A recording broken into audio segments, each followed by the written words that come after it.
Hello viewers, welcome to my channel. आज हम बड़ी सोच का बड़ा जादू बुक का 13 चैप्टर का 6 पार्ट पढ़ने जा रहे हैं। आइए देखें कि कैसे एक प्रोफेशनल डेवलपमेंट प्रोग्राम के हिस्से के रूप में मैंने 13 विद्यार्थियों को 2 सप्ताह तक हर दिन 1 घंटे तक एकांत में रहने के लिए कहा।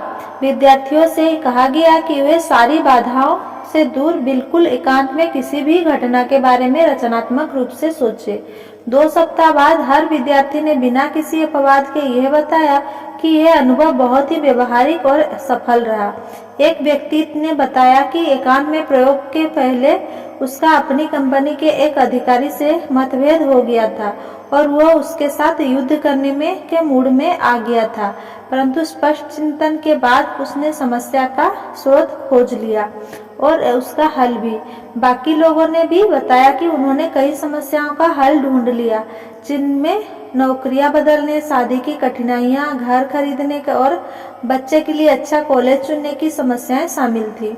हर विद्यार्थी ने उत्साह से बताया कि खुद के बारे में उसकी बेहतर समझ विकसित हुई है। उसने खुद की कमजोरियों और शक्तियों को जान लिया है, जो वह पहले कभी नहीं जान पाया था। विद्यार्थियों ने ऐसा कुछ और भी खोज लिया जो बेहद महत्वपूर्ण है। उन्होंने पाया कि एकांत में लिए गए निर्णय और निष्कर्ष ना जाने क्यों 100% सही होते हैं। विद्यार्थियों ने पाया कि जब कोहरा छंट जाता है तो सही निर्णय बिल्कुल स्पष्ट हो जाता है। एकांत चिंतन के बहुत लाभ है। एक दिन मेरी एक सहयोगी ने एक समस्या के बारे में अपना पहले का नजरिया पूरी तरह बदल लिया। मैं यह जानने के लिए उत्सुक था कि उसने अपने विचार क्यों बदल लिए। समस्या तो वही थी और समस्या दरअसल एक मूलभूत किस्म की समस्या थी, इसीलिए मैं इस बदलाव का कारण नहीं समझ पा रहा था। उसका जवाब यह था, मैं स्पष्टता से नहीं सोच पा रही थी कि हमें क्या करना चाहिए, इसीलिए मैं आज सुबह 3:30 बजे उठी, एक कप कॉफी पी और सोफे पर 7 बजे तक बैठकर सोचती रही। अब मुझे सारी चीजें साफ दिख रही है, तो इसीलिए मैंने अपने विचार बदल लिए और दूसरे तरीके को अपनाने का फैसला किया और उसका नया तरीका पूरी तरह सही साबित हुआ। हर दिन कुछ समय, कम से कम 3 मिनट पूरी तरह एकांत में रहने के लिए अलग निकाल ले। शायद सुबह का समय बेहतर होता है क्योंकि उस समय शोरगुल नहीं होता है, या देर शाम का समय भी शायद अच्छा रहेगा। महत्वपूर्ण बात यह है कि आप ऐसा समय चुनें जब आपके मस्तिष्क में स्फूर्ति हो और जब बाहरी बाधाएं कम हो।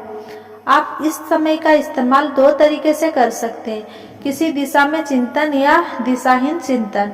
किसी दिशा में चिंतन करने के लिए अपनी किसी महत्वपूर्ण समस्या पर विचार करें। एकांत में समस्या पर निरपेक्ष ढंग से सोचें और इससे आपको सही जवाब मिल जाएगा।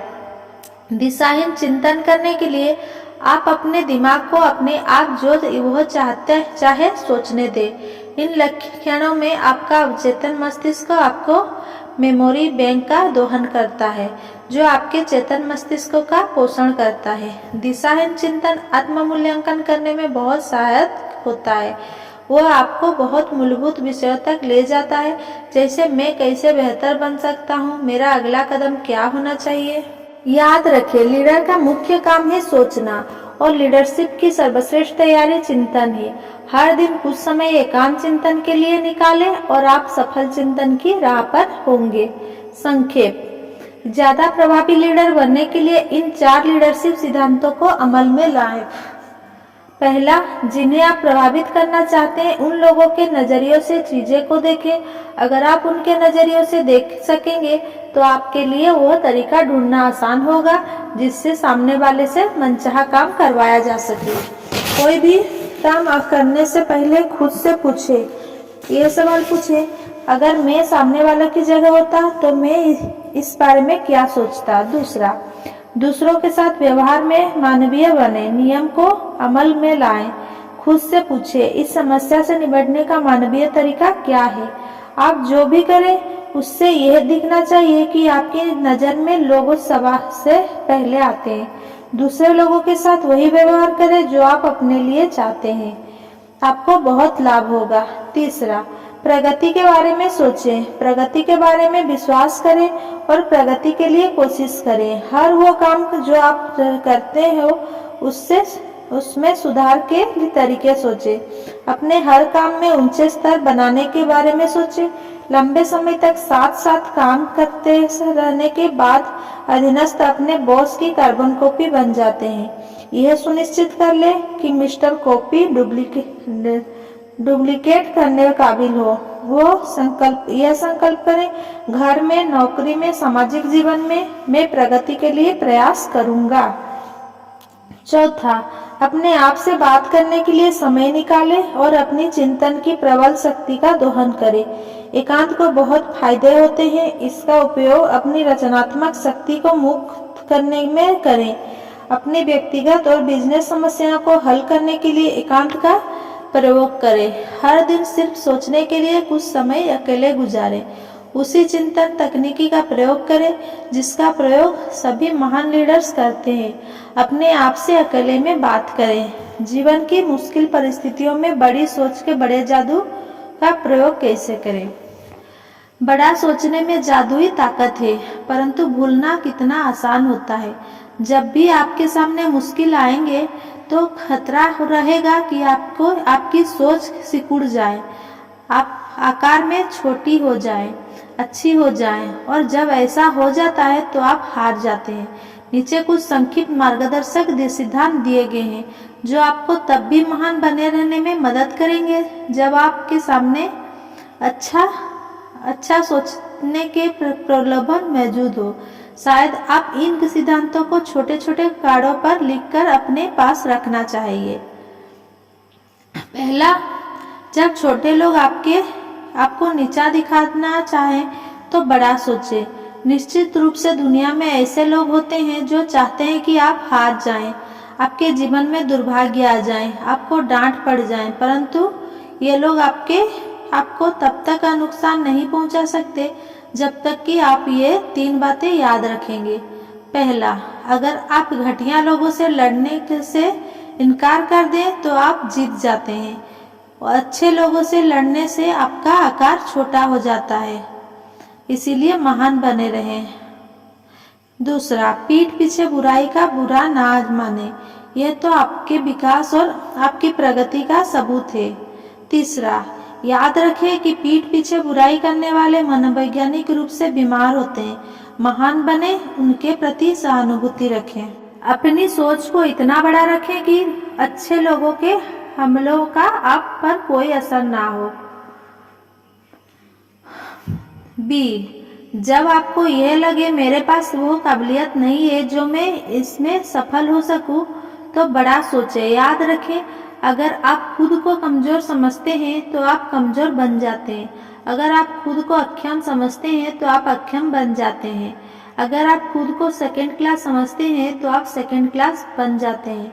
इन नियमों का प्रयोग करके खुद को सस्ते दामों पर बेचने की संभावित प्रस्तुति को काबू में रखें। पहला, महत्वपूर्ण दिखें। इससे आपको महत्वपूर्ण बातें सोचने में मदद मिलती है।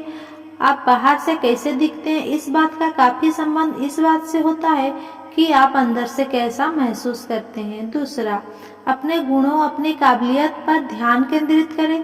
खुद को हौसला दिलाने वाली कार्यक्रम का प्रयोग करें। अपने आप को सुपरचार्ज करना सीखें। अपने नकारात्मक पहलू को सकारात्मक पहलू को जानें। तीसरा, दूसरे लोगों के बारे में सही नजरिया रखें। सामने वाला भी इंसान ही है, इसीलिए उससे डरने की क्या जरूरत है। आप सचमुच कितने अच्छे हैं, ये देखने के लिए बड़ा सोचें। सी, जब बहस या लड़ाई से आप बच ना सके तो बड़ा सोचें। बहस करने और लड़ने के प्रलोभन का इस तरह सफल प्रतिरोध करें। खुद से पूछे। पहला, खुद से पूछे, क्या यह चीज वास्तव में इतनी महत्वपूर्ण है कि इसके बारे में बहस की जाए। दूसरा, खुद को याद दिलाएं कि आप बहस में कभी कुछ हासिल नहीं कर सकते, बल्कि आप हमेशा कुछ न कुछ खो देते हैं। इतना बड़ा सोचें कि आप यह जान लें कि लड़ाई, बहस, झगड़े और इसी तरह के फालतू बातें से आप अपनी मंजिल तक नहीं पहुंच पाएंगे। डी, जब आप पराजित महसूस करें तो बड़ा सोचें। बिना मुश्किल और असफलताओं के बड़ी सफलता हासिल करना संभव नहीं है, परंतु बिना हारे बाकी जिंदगी गुजार देना संभव है। महान चिंतक पराजय का सामना इस तरह करते हैं। पहला, पराजय को एक सबक के रूप में ले, इससे सीखें, इसका विश्लेषण करें, आगे बढ़ने के लिए पराजय को प्रेरणा बनाएं, हर पराजय से कुछ न कुछ बचा लें। दूसरा, जुटे रहने के साथ प्रगतिशीलता को जोड़ दें, पीछे हटकर नए सिरे से नए शैली से शुरुआत करें। इतना बड़ा सोचें कि आप देख सकें कि हार एक मानसिक अवस्था है, इससे ज्यादा कुछ नहीं। जब रोमांस खत्म होने लगे तो बड़ा सोचे, नकारात्मक अच्छी सोच, चूंकि उसने मेरे साथ ऐसा किया इसीलिए मैं भी इसका बदला लूंगा, रोमांस की हत्या कर देती है और उस प्रेम को नष्ट कर देती है जो आपको और आपकी प्रेमिका या आपके प्रेमी के बीच है। जब प्रेम में गड़बड़ हो तो यह करें। पहला, आप जिस व्यक्ति का प्रेम हासिल करना चाहते हैं, आप उसके सबसे अच्छे गुणों पर अपना ध्यान केंद्रित करें, बाकी चीजों को आप वहीं रखें जो उनकी सही जगह है। दूसरे नंबर पर, दूसरा, अपने जीवन साथी के लिए कुछ खास करें और ऐसा अक्सर करें। विवाह के आनंद का रहस्य खोजने के लिए बड़ा सोचें। जब आपको लगे कि काम धंधे में प्रगति कम हो रही है तो बड़ा सोचें। चाहे आपका काम धंधा कुछ भी हो, ऊंचा स्टेटस और ज्यादा तनख्वाह सिर्फ एक चीज से आती है, आपके प्रदर्शन की मात्रा और गुणवत्ता बढ़ाने से। यह करें, सोचें, मैं इसे बेहतर तरीके से कर सकता हूँ, सर्वश्रेष्ठ काम करना मेरे लिए संभव है, हर काम को बेहतर तरीके से किया जा सकता, इस दुनिया में जो भी हो रहा है उसे बेहतर तरीके से किया जा सकता है। और जब आप सोचते हैं मैं इसे बेहतर तरीके से कर सकता हूँ तो अपने आप आपको बेहतर करने के तरीके मिल जाएंगे। मैं इसे बेहतर तरीके से कर सकता हूँ, सोचने से आपकी रचनात्मक शक्ति जागृत हो जाती है। इतना बड़ा सोचें कि आप यह देख सकें कि अगर आप सेवा भाव को पहले नंबर पर रखेंगे तो पैसा अपने आप आपके पास आ जाएगा। प्लुबिलियस साइरस के शब्दों में, बुद्धिमान व्यक्ति अपने दिमाग का मालिक होता है और मूर्ख इसका गुलाम। Thanks for watching. Please like, share and subscribe.